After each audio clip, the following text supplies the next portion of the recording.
Tonight, President Biden on the world stage for the first time addressing his son's felony conviction on camera. I'm extremely proud of my son, Hunter. He has overcome an addiction. He's one of the brightest, most decent men I know. A jury found Hunter Biden guilty on all counts for lying about his drug use on a background check to buy a gun. The president had previously said he would not pardon his son, but tonight he went further, ruling out a commutation, which would reduce or erase a potential prison sentence without expunging his record. Mr. President, do you plan on commuting your son's sentence? Today here in Italy, the president also meeting with G7 leaders, trying to send a strong message to Russia's President Putin, signing a 10-year security agreement, committing the U.S. to help train and equip Ukraine's military.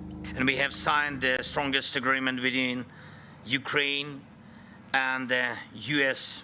since our independence. The G7 leaders today also agreeing to use interest from Russian assets to lend Ukraine $50 billion.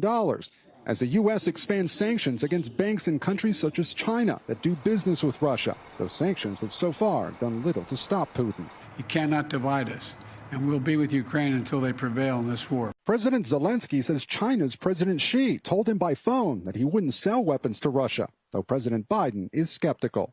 China is not supplying weapons, but the ability to produce those weapons and the technology available to do it. So it is, in fact, helping Russia.